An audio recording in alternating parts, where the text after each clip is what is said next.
Good morning, everyone. This is Denise White, and I am here to welcome you to CML's webinar for today. That's Colorado Retail Trends.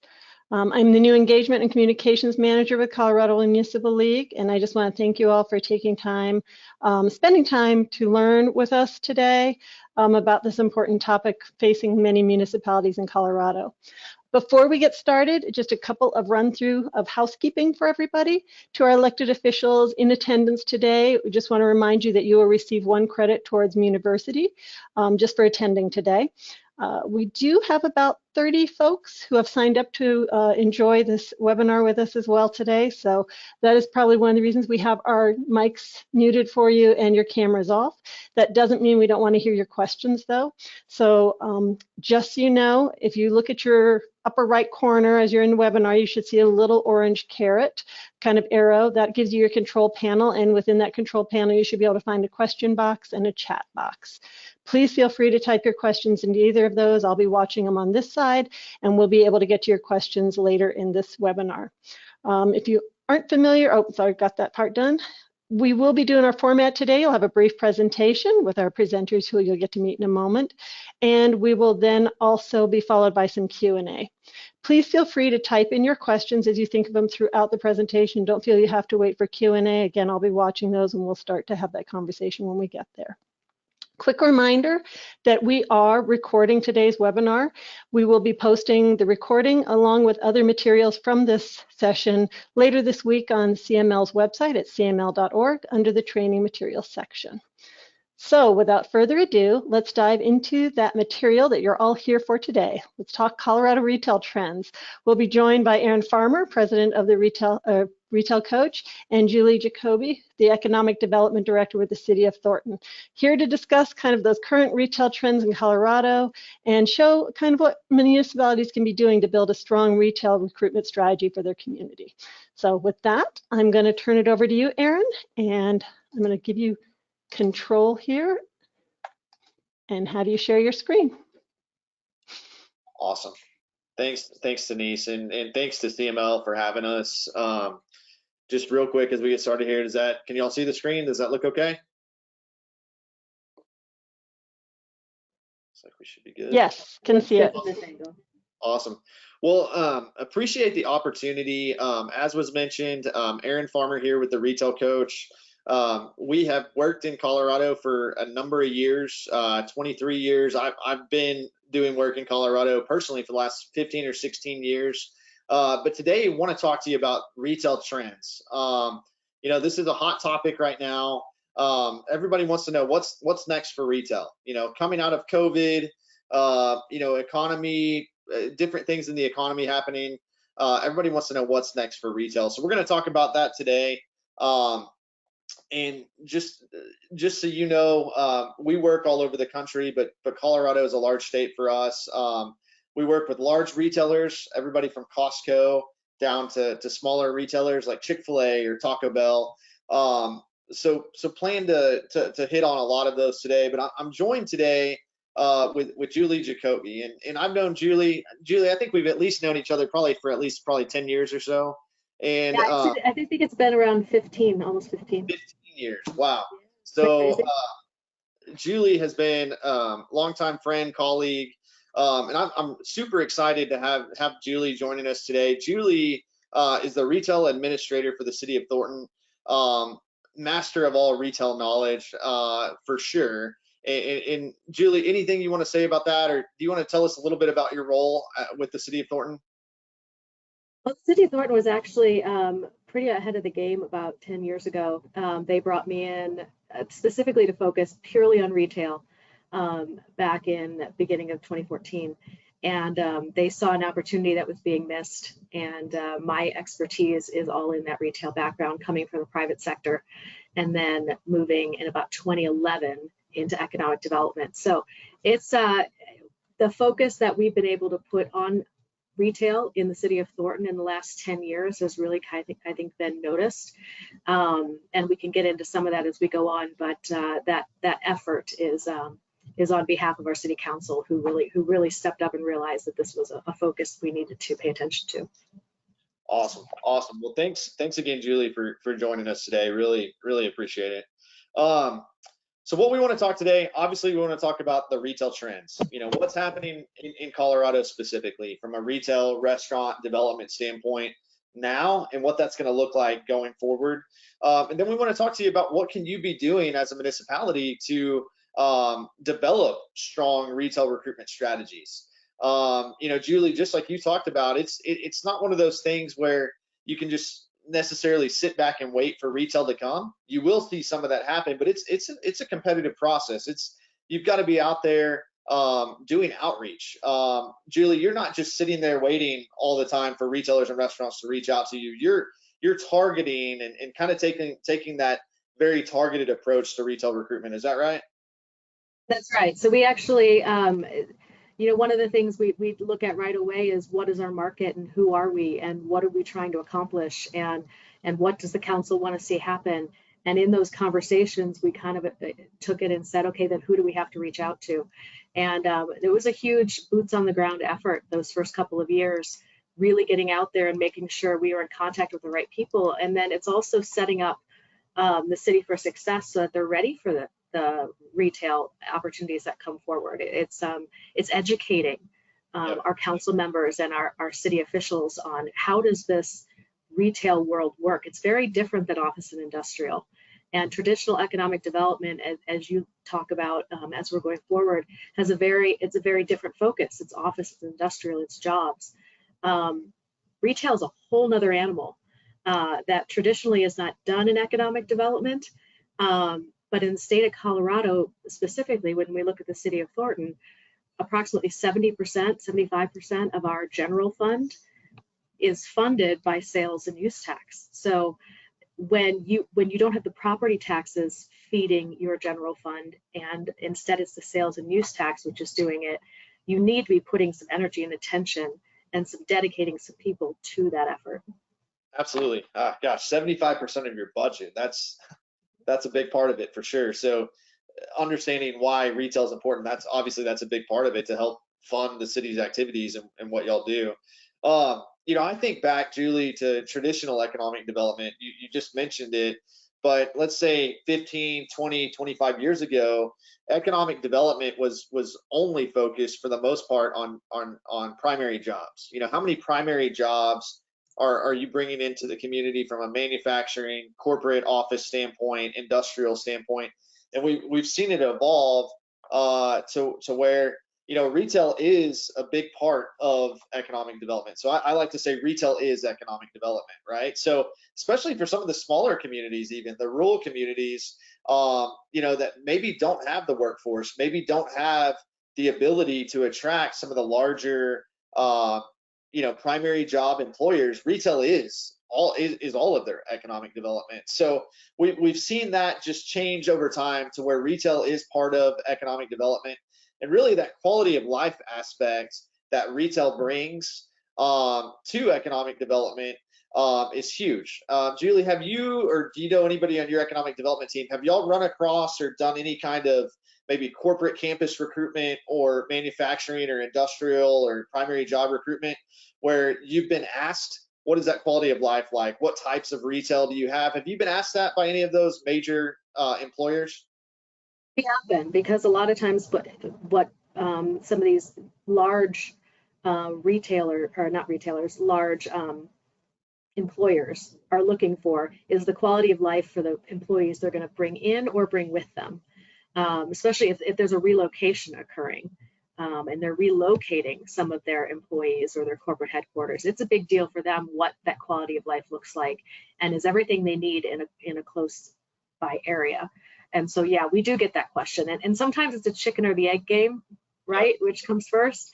But they really are hand in hand. They have to be working together. We have a dedicated member of our office, Adam Kruger, who does our office and industrial, and he and I are always going back and forth and partnering back and forth because his office and industrial supports my retail and vice versa.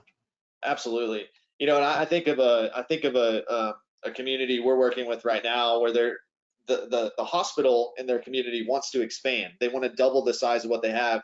But they're having trouble recruiting doctors, nurses, and others to be able to justify that expansion because they're lacking Target, they're lacking some of these other retailers and restaurants that these nurses and these doctors want to see before they move to the community. So it's retail is absolutely part of that overall economic development strategy. Just taking a quick look at retail, and I've got a few different retailers and restaurants on here just to kind of give you an idea of what they bring in. So we'll use Starbucks as an example. Starbucks and McDonald's, they typically bring in about $1 million in total retail sales. Well, that accounts for about 15 jobs for each of those. But then, Julie, I use Thornton's annual local tax impact. You'll have a 3.5% tax impact, if I'm not mistaken. But that's 37,500 that y'all can devote to the general fund. Is that right? Right. Yeah. Yes. And then as we get to larger retailers, using Chick-fil-A as an example, 5 million, or Aldi, which is in that 25 million Whole Foods range, we start to see those impacts increase. So 100 jobs, that annual impact jumping over $1 million. One thing that's interesting, and maybe Julie, you're seeing this in your community, these retailers are paying very, very well. We're seeing starting jobs at a Panda Express, starting jobs at a McDonald's that are north of $20 an hour. Have you seen those wages increasing at some of your retailers in the community? They've had to, is what's happened. It kind of kicked in when, and I'll be honest, it was already when just the cost of living increase that everyone was saying that was required in order for people to work those part-time jobs. It had to be worth it to them. But then we have businesses come in like Amazon, and Amazon is paying that starting employee $25 an hour, $20 an hour. And so when we brought that business into Thornton, all of a sudden everybody else had to up their game because they're really targeting the same employee. And so that forces that it's rising tides, right? It forces everybody to step up and pay more. So yes, it is not unusual. I believe In-N-Out Burger, when they opened, we're hiring at $20 an hour for In-N-Out Burger employees. And what we're seeing not only is they're hiring at $20 plus an hour, but they're also providing healthcare. They're providing paid vacation and other things like that. So what we're finding is these retailers are competing with users, like you said, like Amazon and others. So where we're seeing there's disposable income, that the disposable income of these employees and residents in the area continues to increase. We're seeing that. So one thing is for sure, we definitely saw some retail disruption over the last 5 years or so. So everybody, we think of COVID-19. Everybody knows what happened with COVID-19. A lot of retailers, a lot of restaurants, a lot of areas were forced to shut down. Well, that's had a huge impact on the retail industry, and it's maybe the driving force for a lot of these changes and trends that we're seeing going forward. Also, we have the Amazon effect, where people being able to buy things online has impacted national retailers and brick and mortar retailers, and even your local ones. Same thing with grocery pickup, curbside pickup, DoorDash. A lot of these have really turned the retail world upside down, and I think in the long run for the better. I think a lot of these retailers, these restaurants that are out there, they're having to better themselves and offer additional services that I think in the end serves the consumer. But everybody remembers, Julie, I know you remember this, but back in 2020, I think it was around February of 2020, that's when really COVID became a household name. That's when everything kind of shut down for almost 3 months, depending on where you were. But what happened is, when that happened, in about 90 days, so from about February to May, we saw the retail industry bolt forward about 10 years. So we knew a lot of these things, and a lot of the new consumer, the digital adoption, the curbside pickup. We knew a lot of this was coming. I remember us talking about it like 5 years before this. We were talking about the fact that was all coming. It was, exactly. And now all of a sudden, overnight. It was overnight. It accelerated it, and we started to see that. Just some interesting tidbits that we've seen because of this. Have you ever heard, you might have heard the phrase before, the retail apocalypse. Well, going back 15 years, there's always been this talk of brick and mortar retail is going away. Forget about Target, forget about Costco. There's not going to be a need for physical stores because everything's going to be bought online. Well, if the last 3 to 5 years have taught us anything, that's never going to be the case.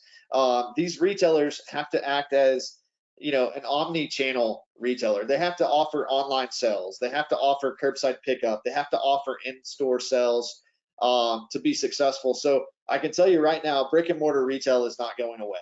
It's just changing. Now, a good example of this is, we'll use Target as an example.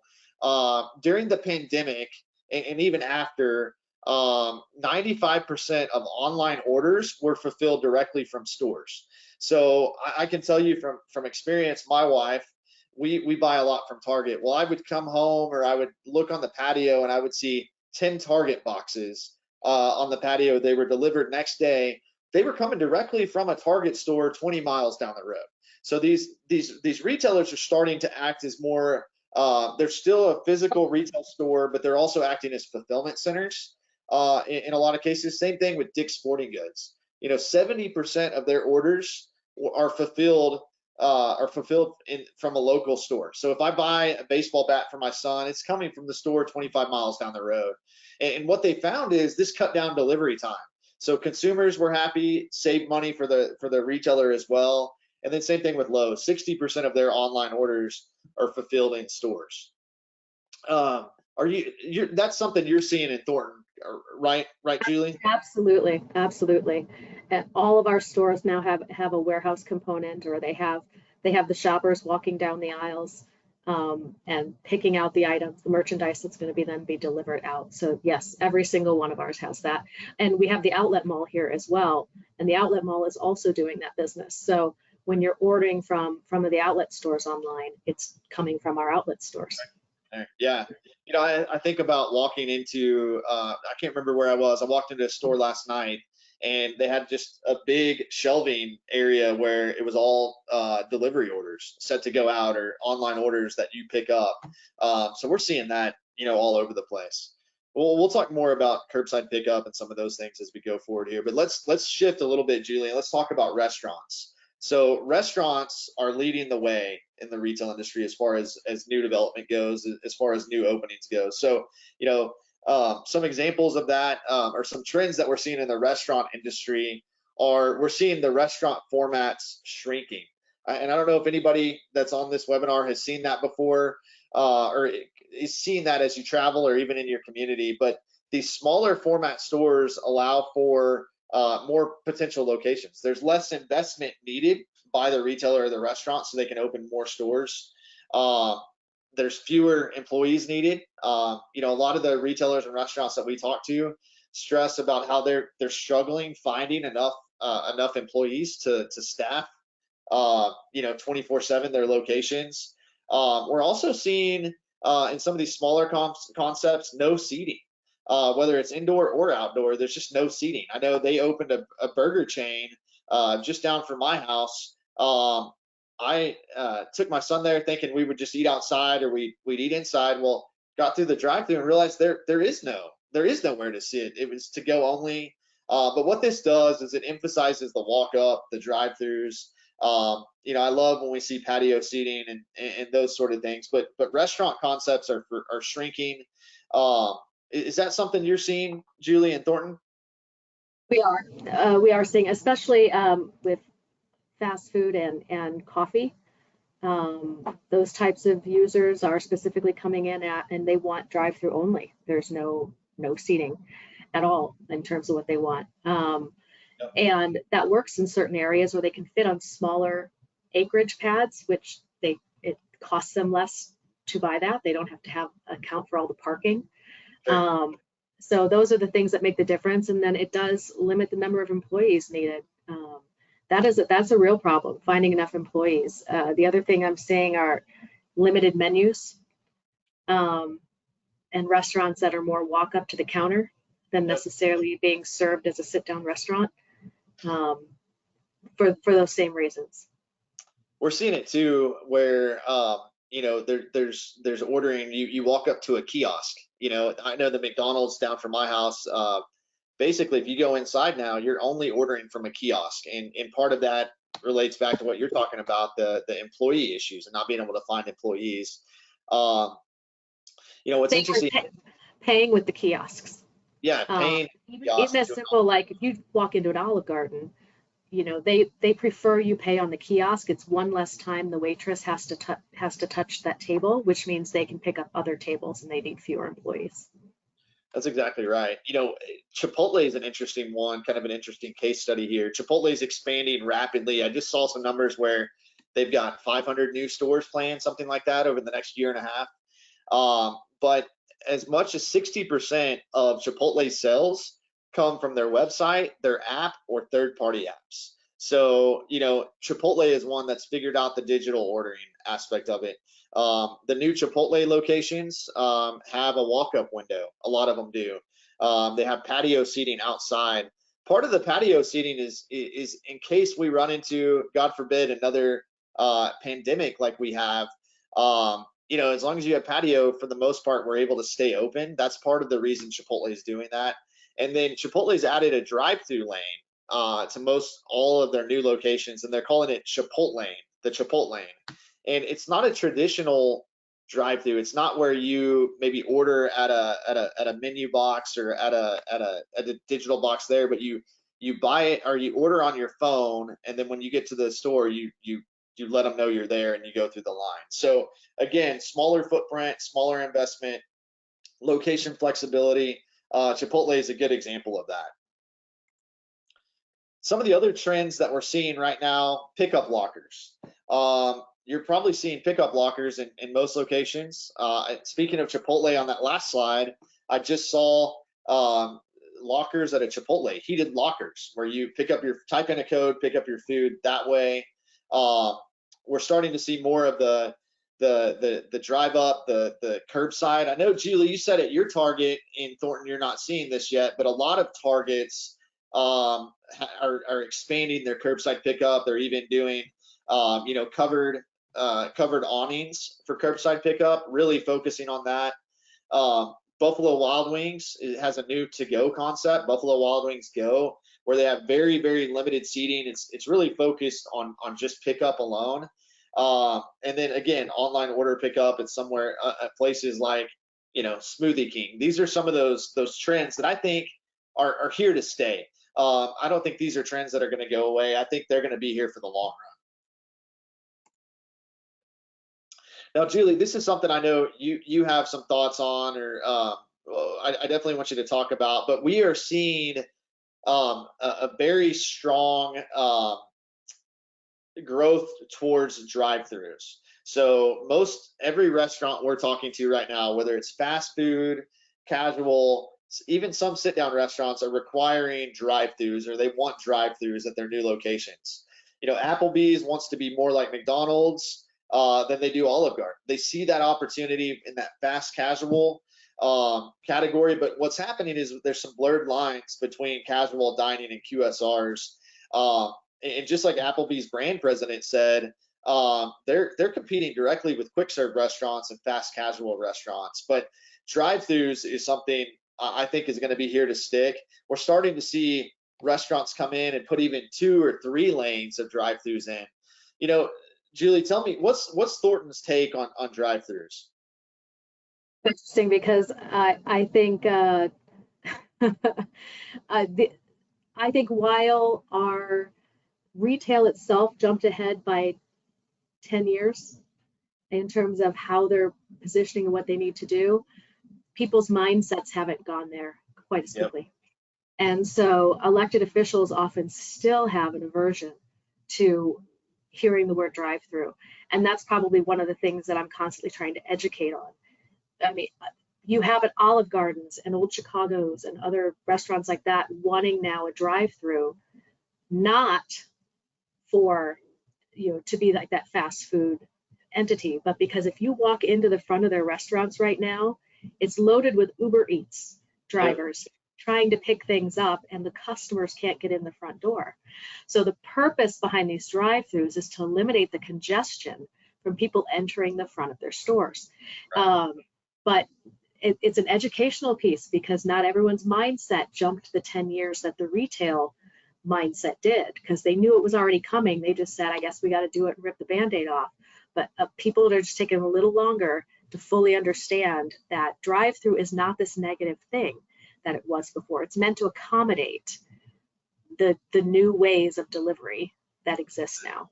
That's exactly right. And I think a lot of these restaurants are, trying to be smarter about the drive-through and about the layouts of those drive-throughs. I know one of the issues that we've seen happen before at other restaurants is that stacking issue.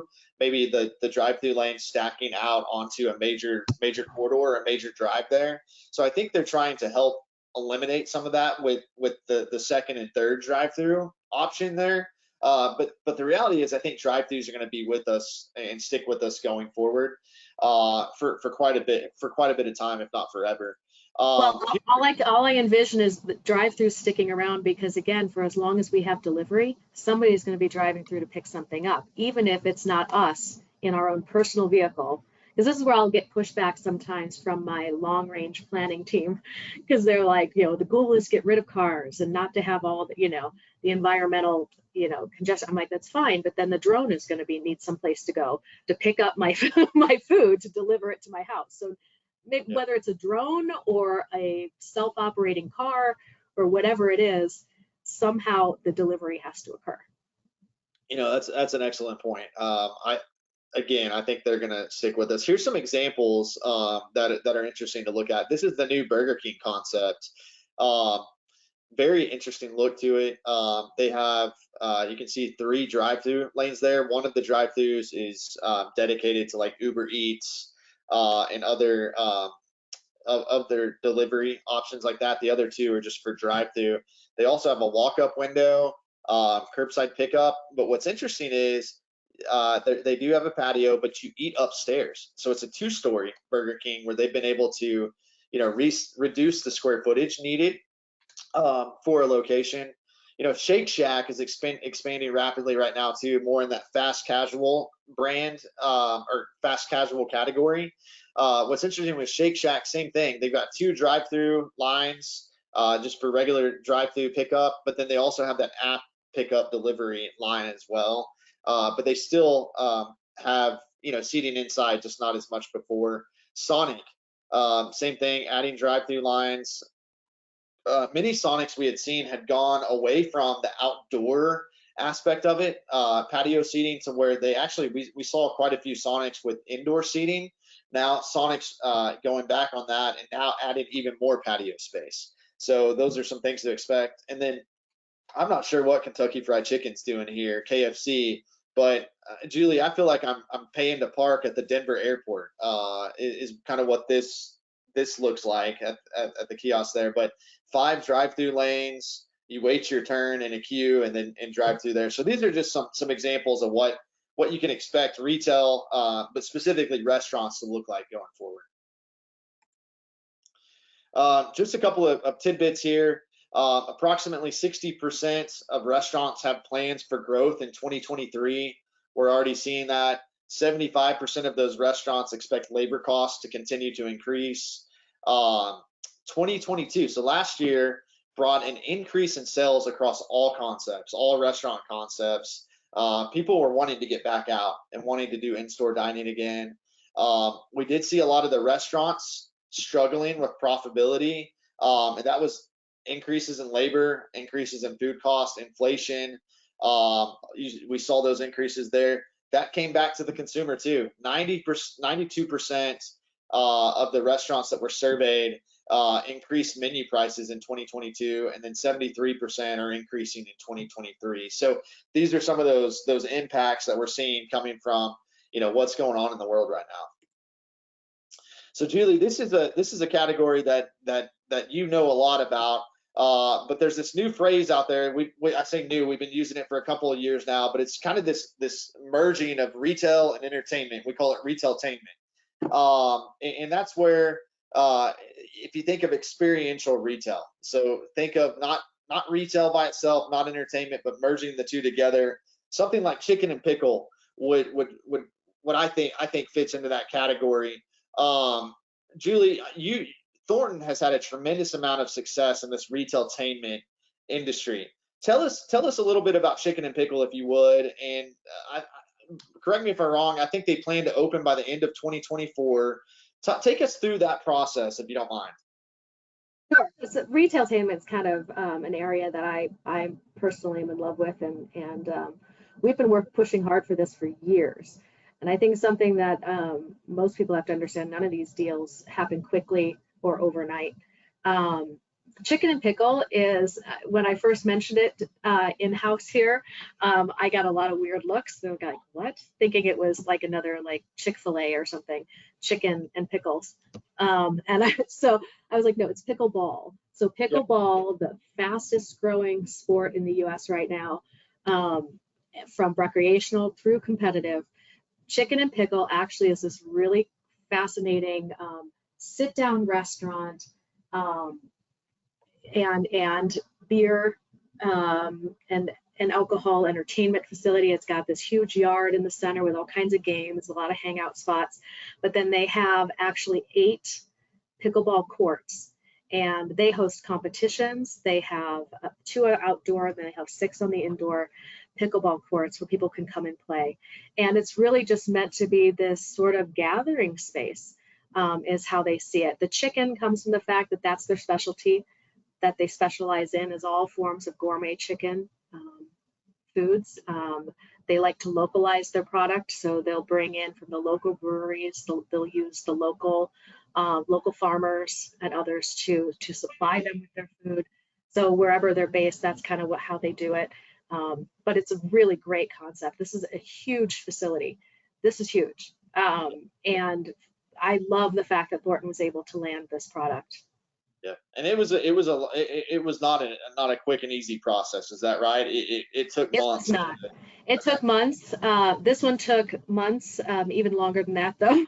But on top of that, it also took some assistance from our city council. Like we went to council, and this was competitive. We were competing. City of Thornton sits along the I-25 corridor. We have 6 other municipalities that we compete with on a daily basis to land these retailers. And there is a financial benefit to landing these retailers, as you can see from the general fund and the numbers you presented earlier. So this was an item I had to go to my council and say, how bad do you want it? Because we were in a highly competitive environment, and they stepped up, but that it did take a partnership with the city. And I think with retailers and restaurants doing, fewer locations in a region, it's gotten even more competitive than ever, and it really is. One of those things we saw post-COVID as well. The radius ring around where they'll put the same stores has gotten bigger, because through delivery and other methods, they can now supply a wider audience than they did before through online. Absolutely. So yeah, and I think that's going to continue. These retailers, these restaurants, these retailtainment users are realizing they can't afford to open a bad location, so they're spending even more time making sure that the location they choose is the right one. So looking at analytics, looking at that incentive aspect of it as well. We'll talk more about incentives as we go forward here, but this is a huge win for Thornton, and I'm sure there's many communities in the region that would love to have something like this. Another example win that you've seen in Thornton is Living Spaces, and Living Spaces is a furniture store, but I would say it's taking a furniture store to the next level. Would you agree, Julie? I would agree. It was fascinating. We just talked to one of the contractors working on the build out. They took our former Sears Grand, which is a 200,000 square foot empty building up on the north end of town, and he said that they basically put in the equivalent of 2 houses. Wow. Inside Living Spaces, that you could actually walk in and see how the furniture lives in the space. Like 2 houses inside. On top of, they got childcare centers. They have, they actually have a bar inside. I mean, if you think of how long sometimes it takes to buy furniture, I've shopped with my kids more times when they were little than I really wanted to be. But the alcohol and the childcare would have made the whole process a lot easier, if I can just be honest. But you know, they found a way to work all of that into the building and the experience itself. And so it's going to be really exciting when that opens. That's supposed to open here in just a couple months. Yeah, I'm excited. They're moving. It looks like last time I drove by, it looks like they're moving pretty quickly on that location. I've been in it. We have one just outside of Austin where I live, and it is nice to I have 3 kids, all under 10, and it's nice to be able to, you know, actually look at some furniture with my wife without kids crawling all over the furniture. It's a really cool concept. The restaurant aspect of it as well. So that's a huge win for Thornton as well. I'm excited about that opening. And then Topgolf. You know, Topgolf maybe was one of the first in this retailtainment category. And tell us a little bit about Topgolf. How long have they been there now, Julie? Oh gosh, they opened 2018, I believe. But this one took a long time, and this one took a lot of work because the original piece of land they chose, the residents did not support. And it led to quite a challenge. We actually had residents come out and fight the city about it. They eventually moved locations, and we got them set up in another site. But this was one of those where overnight, the developer, I called him in Hawaii, the property owner, and I said, we literally have 24 hours to save this deal and keep it in the city of Thornton, and you're the only spot where it can happen. And they got on a call on Google, and they did a live edit of a Google document to do a contract. But that was one of those me calling the property owner in Hawaii while he was on his vacation and saying, I need your help. But yeah, so I mean, these take effort. These don't just land in your lap very often. Every now and then you'll get lucky and you'll get one that lands in your lap, but the majority of them take some work, and they can get gritty and they can get hairy. And it takes a lot of communication and education and getting everybody in the city as well as on your council on board to actually make it happen. Everybody has to be sailing in the same direction. Absolutely. And y'all did a good job keeping this deal alive, no question. Tell me this, do you think Topgolf helped put Thornton on that retailtainment map? Do you think having Topgolf, obviously you have the outlets and other stuff there as well, but do you think that helped put you on the map for some of these other retailtainment users? Absolutely, because what happens is you landing the first one is always the hardest. Mm-hmm. That there's just no bones about it. It just is. And part of it is because you have to prove your market. You have to prove you have a market that will support the concept. So sometimes you have to ante up a little more than you typically would to make that first one land. But the Topgolf in Thornton is the highest producing Topgolf in the state of Colorado. Yep. So, and it is the highest performer per square foot in almost the entire country. Wow. So when you get that kind of, and that's the information that's my job to get out there, and to make sure site selectors and retail brokers and the people who are making the decisions, the site selection decisions, know you have to have that information and get that information out there. And so that did help establish Thornton as a real player.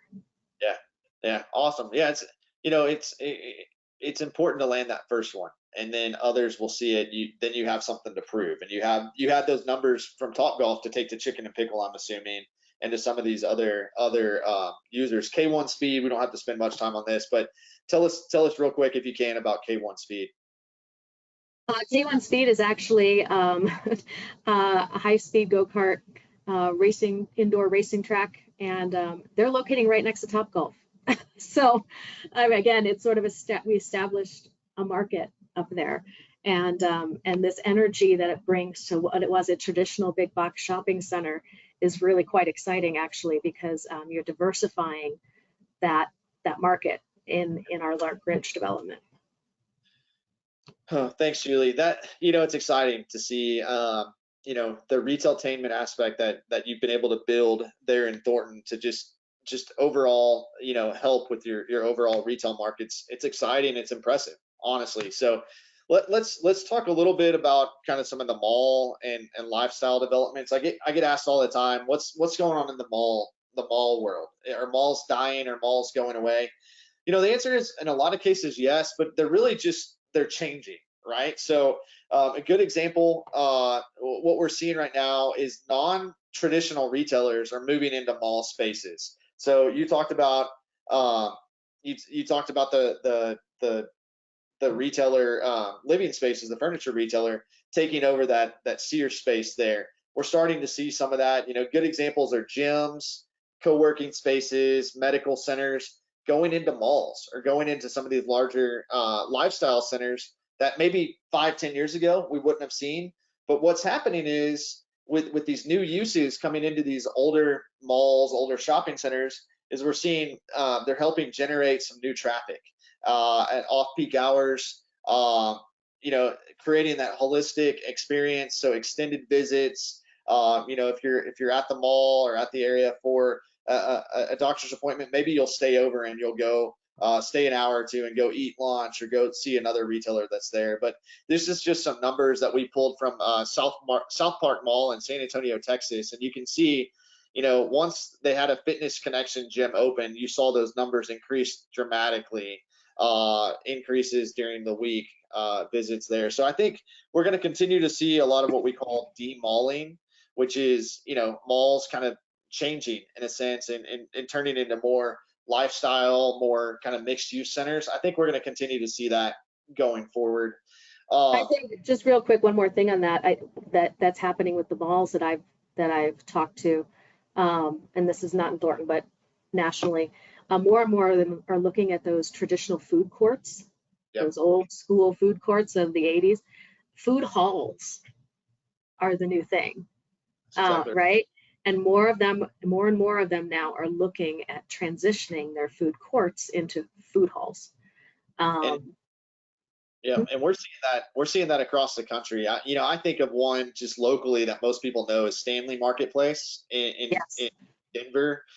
Is that kind of what you're talking about from a food court standpoint?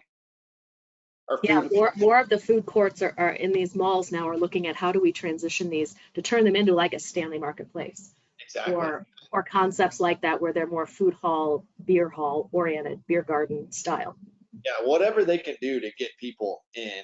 You know, once they're at that food hall, maybe they'll go to a retailer, they'll go to one of these other users. That's a great point. Thanks, Julie. You know, let's talk real quick, if we can, about workforce, about remote workforce and how that's impacting retail. You know, what's interesting is looked at some surveying done by Owl Labs, and after COVID-19, 92% of people surveyed expect to work from home at least one day a week, and 80% expected to work at least 3 days from home per week. Now, that's a pretty big impact there. It's a pretty big change to what we've seen in the past. And why does that impact retail? Well, think about this. Maybe you're a rural community, maybe you're a suburban community. You're so used to people during lunch going to Denver, going to the next closest largest community, that you didn't really have a very strong daytime or lunchtime population. Well, now we're seeing that hey, people are there during lunch in your community, so your daytime population is increasing.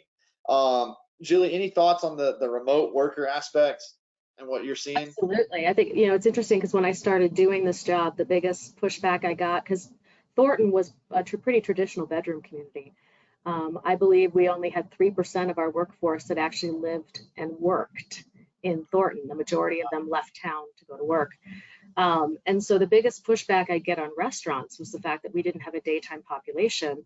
And if they were going to be successful, they required a lunch crowd. So getting restaurants to land was really hard. Now I suddenly have a daytime population.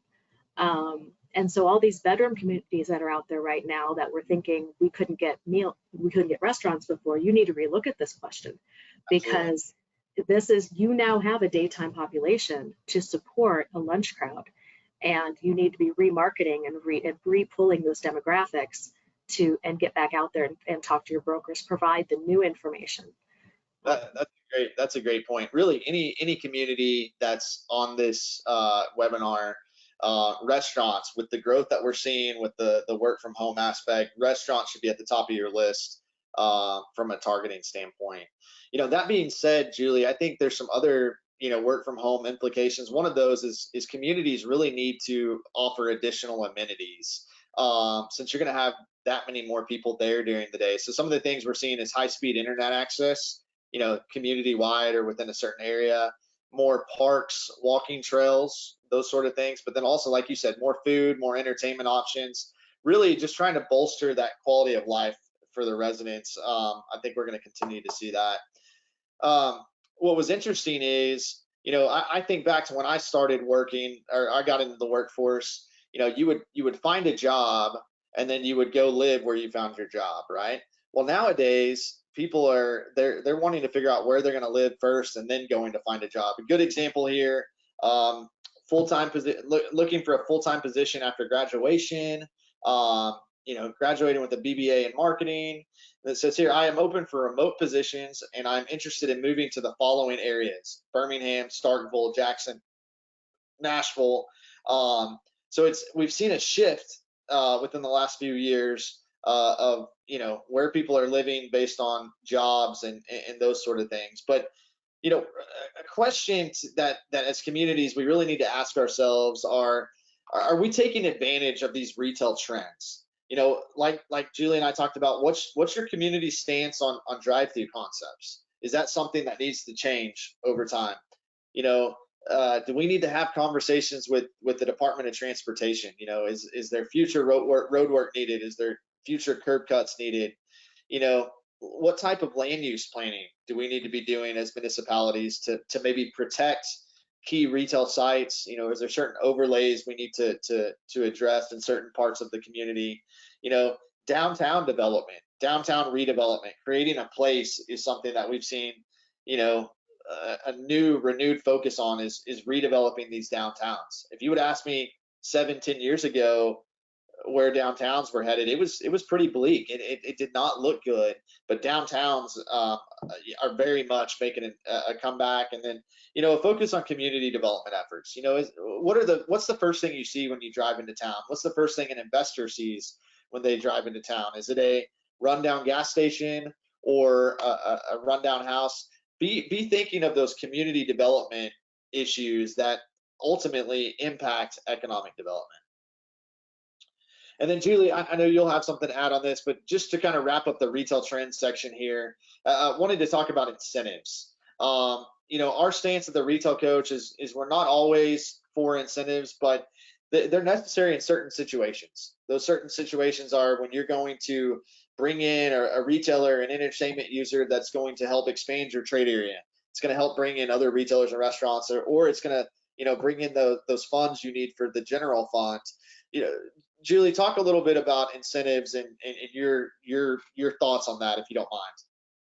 Yeah, I think incentives are an interesting one to look at because, for example, and we're talking mostly national tenants on this call. Yes. But if a retailer is only going to open, say, 15 stores in 1 year, that's what's in their budget for the year. Right. And you're not just competing locally, you're competing nationally, sometimes internationally, to be one of those 15, to be that one location. Let's say you're number 25 on their list for all of the economic factors that exist. An incentive sometimes is necessary to push you into we're going to build here now. So it pushes you into that top 15 level, or it can push you over the hump from a competitive standpoint. When you're competing against other communities, you're the more economical choice. And that is what they look at from a corporate standpoint. They're not sitting there. They're not just, they look at a sheet of paper. They don't care where city boundary lines are. They don't care, but anyway, they're looking at numbers in a corporate office trying to make these decisions. And that incentive is often necessary to push it over the hump so the project gets built. Yeah. Sometimes it's necessary to make sure it lands on your side of the highway and not the other side of the highway, which is often, I'll be honest, why they happen in Thornton. Again, I mentioned before, we have a highly competitive environment on the North I-25 corridor with all the other communities that are here. So it often takes an incentive to make sure they land on our side of the street. And these are tough ones sometimes. The key is it has to be something you really, really, really need or want. And your council has to be able to get behind it. Like I said, it doesn't matter how many deals I bring forward, how many projects I bring forward. If my council doesn't support it, it doesn't matter. It's not going to get done. So, you know, it's listening to what my city council is looking for. What are they hoping to have here? What do the residents want?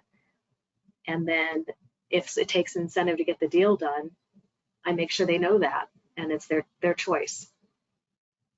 Yeah, you know, those are all great points. Julie, does part of it, when you're, and what we recommend to our clients, but is part of it when you're doing this, do you look to see what other communities have done in the past for these retailers, these entertainment options? If you're looking to incentivize them, do you kind of look at what's been done previously when you're examining what needs to be done?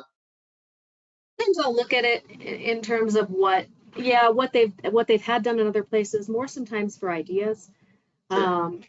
But really, in retail is a little bit simpler to explain economically, right?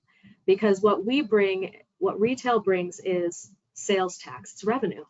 It's revenue in. It's, you know, I always say 50% of nothing is nothing, right? So if you know, we can take to council and say, listen, 50% of the sales tax rebated back over the course of 5 years. That's something that's usually pretty palatable. For our council anyway, because we still retain a 50% gain in revenue that wasn't there before. And after that 5 years, it's all profit. So retail's a little easier because you can really show the number value and I can simply tell them 50% of nothing is nothing. So we can give them nothing, or we can give them 50% and we get the 50%. On top of. That's a great point. 50% of nothing is nothing. I like that. So great point. You know, the key that we stress to our clients is just be smart about the incentives. You know, depending on who the retailer is, the restaurant is, do your background research. But like you said, once you dive into the numbers and understand what the impact is going to be on your community, you know, it can become easier to understand what needs to be done from that standpoint. And to be clear, I don't believe in doing it across the board for everybody. I don't believe in having some cookie cutter program that everybody who comes in gets X. It's for the projects that have a catalytic value, that bring something in we haven't had, something we want, something we need, something that checks a goal. The ones that make sense, but we don't do it for everybody. Yeah, we're 100% in agreement on that. I'm not a fan personally of council approved incentive packages or council approved incentive policies. I think you have to look at each of them individually to determine what that need is and if that need's there. Let's talk real quick. I won't go through this list. These are some of the retailers and restaurants that are expanding in Colorado over the next year. We're going to get a copy of this presentation out to everyone, but just wanted to share this with you all so you can kind of see. Dominated by the off-price retailers like the At Homes, the Burlingtons, the Marshalls, the TJ Maxx. A lot of the larger retailers like Costco, Target are making pretty significant comebacks. Same thing with grocery stores. And then the 3 C's: chicken, coffee, and car washes. I swear, no matter what's going on in the economy, I think chicken, coffee, and car washes are going to continue to expand. But this is just a handful of some of those that are expanding in Colorado as we speak. So to end up this section, and we've got about 5 minutes for another section. Bottom line, retail must be a component of your community's comprehensive economic development strategy. So those are some of the trends that are happening in the industry right now, and really want to talk to you about what you can be doing as a municipality to get in front of retailers and restaurants. And again, we're going to go through this pretty quickly here. I talked about this earlier, but with everything going on in the world, everything that's happened in the last 3 to 4 years, retailers have to be 100% sure if they're going to open a location in your community, they're going to be successful. So really, successful retailing has become a science and not an art. So these retailers, they're looking to check the boxes. So, do you have that retail trade area population? What's the age? What are the income in the community? There's certain boxes you have to check before a retailer will consider coming to your community. It's also incredibly important to identify and target retailers that fit your community. So it's very, very important to manage expectations. I laugh about these next 2 slides, but think about this. Are you a Bloomingdale's community? Everybody knows what Bloomingdale's is, very high-end retailer. Or are you a Blooming Deals community? And I kind of use that as just kind of something to laugh about there. But target retailers and restaurants that fit your community. If you're a town of 2,000, your trade area is only 10,000, you're not on a freeway, Bass Pro Shops is probably not a fit. Target those retailers, those restaurants that fit the community. That's key. Even though you're not a fit today, you might be 5 years down the road. So you don't want to tarnish any relationship there. Also, it's very, very important to have the data available. You almost have to do the work of the site selector, the retailer for them. You need to get that data to them. So maybe the most important slide in this presentation is understanding your retail trade area. So basically, where are you pulling customers from? It's incredibly important to know where your customers are coming from. The old way of doing this, the computer models, the radials, the drive times, those don't really tell the story unless you're in a very, very urban setting. I'll use Topgolf as an example. You're pulling people from a much larger area than a 5 mile radius. Would you agree?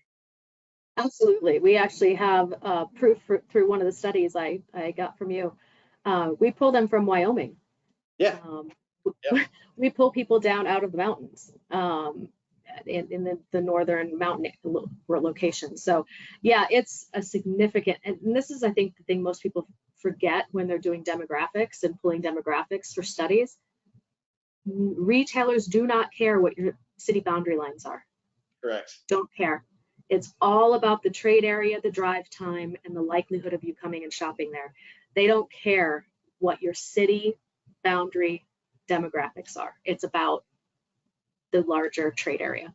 That's exactly right. And that's, again, why those computer models don't tell the story anymore. Most national retailers, even regional retailers, are not looking at drive times or radials. What they're looking at is cell phone data. So it's kind of scary to think about, but all of us have cell phones nowadays. And if we're shopping at Costco, shopping at Target, wherever we are, it's kind of scary to think about we're being tracked, but we're using that data to understand where your trade area is. So you mentioned it, Julie, but Thornton's pulling from, Laramie, Wyoming. They're pulling from Cheyenne, Wyoming, that are coming down on a regular basis to go to Topgolf or to go to some of these other retailers. So using cell phone data is key. This is a map of Topgolf right here, and you can see that green and blue up in Cheyenne. Those are those customers you were talking about that are coming down to play Topgolf, Julie. But understanding your market, being able to have accurate cell phone data, accurate demographic data, up-to-date demographic data is incredibly important. Denver Premium Outlets, as an example, that's in Thornton. You serve, in the last 12 months, you've had 1.3 million people visit that location. Those 1.3 million people have made 3 million visits. So now that metrics data is there and super powerful to have in front of prospects. Same thing, get that information out there. This is a site profile or a marketing piece that we put together for Bennett, Colorado, which is east of the Denver metro area. It's growing rapidly, community, but that up-to-date 2023 data is incredibly important to get in front of them. Julie, I tell people all the time, you've got to have this data readily available. They shouldn't have to go to your chamber website, your city website, your economic development website to find this information. You should have all of your retail data, demographics, trade area information all in one place. I know you have that on your website, right? We do. We have it on our website. refurbishing our website at the moment. We also have it in a printed form for when we have to, when we're out there talking to people. So we have something to provide to them, where we provide the demographic information, the trade area demographics, and we actually list all the sites, including traffic counts and contacts and everything else. So it really helps them understand. We also showcase where all of our residential development is occurring and how many residential units are coming in, because that's a key part of the retail evaluation, is knowing over the next, 1 to 5 years, where is the residential going to be built out at. Absolutely. And being able to show that the residential growth, being able to show what sites are available. Like I said, we almost have to do the work of the retail site selector for them. You're competing with different communities, not just in Colorado, but throughout the country and even throughout the world. What can we put together? What work can we do for a site selector to help move Thornton up that list, or move your community up that list? I've actually gone so far for someone I really wanted to market to. I took the list that I gathered of their site selection requirements, and I actually laid it next to a site that we had available that checked every single one of their boxes, and handed it to them. I said, we do meet every single one of your requirements. So I mean, sometimes it takes literally putting it in front of them to say, listen, we've got a spot where every single piece of your criteria matches. Yeah, and I think that we've got to continue to do that. You've got a lot of these site selectors that are overworked and underpaid, where they can't hit up every community. So any work you can take off of their plate, any help you can get them to prove up you're the right site, it's gonna speed up that process. Real quick, I think I've got 1 or 2 slides, and we'll see if there's any questions. If not, we'll wrap here. But it's very, very important to not just not just to do outreach to retailers and restaurants, but it is important to go to industry trade shows. So there's something called ICSC, which just happened. Their big conference in Vegas just happened 2 weeks ago. And then there's also an event called Retail Live. Excuse me. These industry trade shows are important to go to and be seen at, but you can't just go to be seen. You have to set up meetings ahead of time. What I would recommend from attending ICSC conferences is I would recommend or retail live conferences is making sure you've done your homework, making sure you've put a strategy together, but focus on those regional conferences. If there's one in Denver or there's one in the greater region, that's the one to go to versus one that's happening across the country. So make sure you're seen and at these industry trade shows. It's incredibly important to be there. But again, be smart about it. Go to those regional conferences. Lastly, just be a source of information for these prospects that they can't find on CoStar or can't find through their own data they have. Are you aware of off-market properties? Julie hit on this, but do you have housing development maps? Or do you have upcoming major projects, whether it's residential or sportsplex or whatever it might be, hotel rooms, occupancy rates? What are the events and tourism drivers? What are those meaningful incentives? Be ready to have that information there, but absolutely municipalities have to do the outreach. You have to be focused on recruitment. Retail recruitment is necessary. Retail recruitment doesn't happen overnight. I deal with a lot of communities where they expect to see results in the first 6 months or first 12 months. And, retail deals take time to happen, especially with, inflation, especially with land costs, lack of construction materials easily accessible. It takes time, but if you know your trade area, you know what sites are available, you know the key contacts, you have the site criteria, and you're doing recruitment, you're going to be successful. So Julie, I wanted to just say thank you for joining me on this. It's been a pleasure having you on here with us. I want to thank Colorado Municipal League as well, and wanted to see if Denise, did you have any questions come through by chance? Yes, actually, Aaron, we do have one question that's kind of come through here. Actually, a couple. Oh, it said retracting question out of time, but I will say that we are looking at a question around wastage theft. For those who you have to leave because you've got to go on to your next meeting, we appreciate those sticking around with us. We will be having this recording online, so you'll be able to hear this answer. But just looking to see if waste theft and if there's any measures being taken to mitigate losses. Yeah, so that's something that we're seeing across the board. I mean, you're seeing a lot of these retailers, you're seeing a lot of these restaurants closing locations because of theft or because of crime issues. We talked at this recent ICSE conference. We talked to a lot of retailers about that. They're trying to put some processes in place to kind of cut down on this, but anything you can do as a municipality to show them that you have a low crime rate, that you have a low theft rate and those sort of things. That looks good to retailers and restaurants, but it is something on the minds. Walmart came out with a list of store closings they're doing because of theft. Target's talked about the billions of dollars they've lost because of theft. But that's something really high on the minds of retailers and restaurants right now. And I think over the next couple of months, we'll probably see some new processes coming out to help eliminate that. But anything that can be done to help with that, whether it's increased security presence or maybe that's a municipality, having an increased police presence around these shopping centers, I think that's going to be something that's going to stick with us as well, and something we're going to have to deal with in the coming future. Great. Thank you so much. I think we're going to call it at this point in time, but you do see contact information on the screen if you want to get a hold of our experts presenting today. I just want to thank both Erin and Julie for your time and sharing your expertise with everyone. Thank you for our members in attendance. We know we ran a little bit late, so thank you for hanging in there with us. I haven't seen many drop off at all, so that means you're finding this valuable and appreciate that. If you didn't have a chance to ask your question, please email me, email Erin, email Julie, and we will get a response to you there. And then just as a reminder, we will be putting a recording of this webinar as well as a copy of the slide deck onto cml.org under the training session. That'll probably go up later this week, Thursday or Friday. And then I will also email all attendees that material as well. So you'll be getting it later to go back to and follow up on if you need to. So I think that concludes our webinar for today. Again, thank you to our presenters. Thank you for our attendees. And please go have a nice afternoon. Thanks, everyone.